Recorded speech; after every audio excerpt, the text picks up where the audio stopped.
Private sector creates these jobs. Our job is to put in place policies that make America the easiest and the best place in the world for people to do that. And if we do that, our private sector is going to take care of the rest. Our private sector is going to create millions of 21st century jobs. And 21st century jobs pay a lot more than 20th century jobs.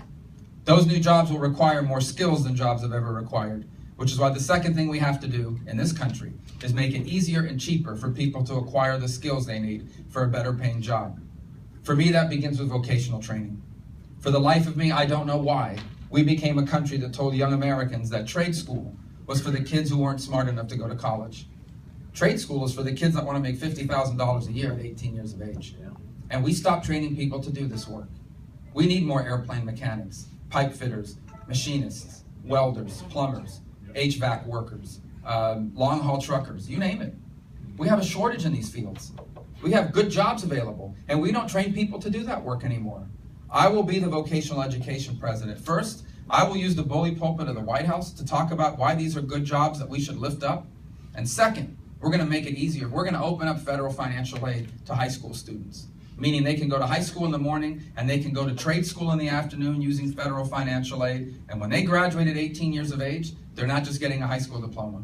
They are getting an industry certification, and they are ready to go work at the paint and body shop making $40,000 a year, as a welder making $50,000 a year, and it's only up from there.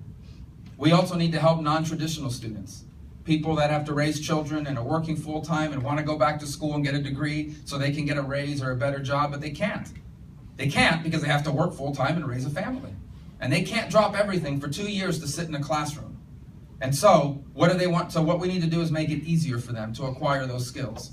And how do you do that? By having an alternative to traditional higher education that says you can get credit for what you've already learned on your own. Like if you served in the military for 5 years, and we thank you for your service if you're here today, and you served a tour of duty in the Middle East, I don't know, I think that's worth 3 credit hours in Middle Eastern affairs. Don't you?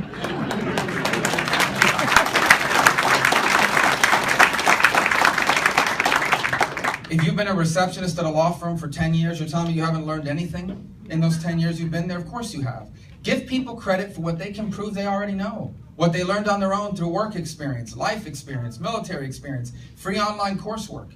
And then whatever you're missing to complete a degree, allow them to learn it from a variety of sources, not just one school.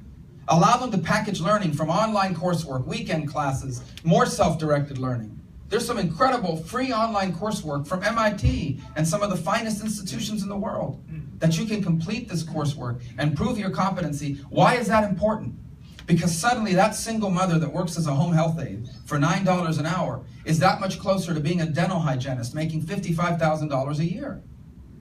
This is important. It opens doors to opportunities that today are closed to people because they can't go back to school, they can't afford it, and they do not have the time.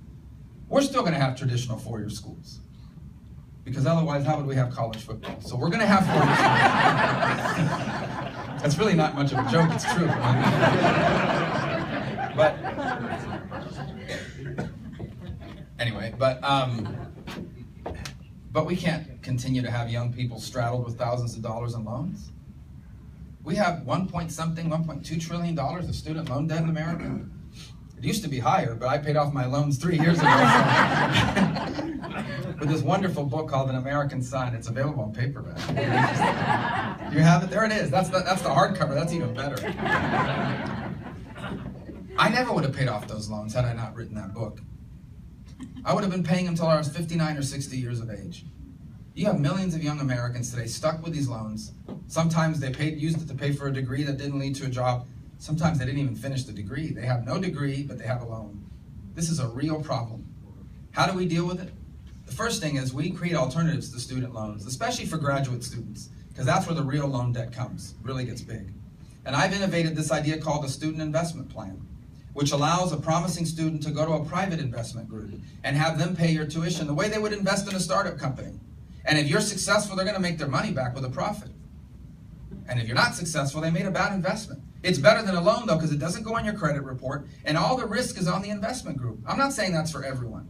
I am saying for many promising students, especially in high-demand fields, it's a much better alternative than borrowing $80,000 from a loan program that you'll be paying interest on for a long time. I also think we need to provide students with more information. When I'm president, before you take out a loan, you will be told how much people make when they graduate from your school with your degree. You will know how much people make with that degree. You may still decide you want to major in that. Maybe you're going to graduate school, but at least we give you some basis upon which to choose a major. And more importantly, how to make intelligent decisions about how much money to borrow to pay for it. And I'm telling you that if we can do these two things I've just outlined, make America the most competitive economy in the world, and make it faster, cheaper, and easier for our people to acquire the skills they need for the better paying jobs, we're not going to have an economic recovery. We're going to have an economic renaissance, because this new 21st century economy is perfectly and tailor-made for America.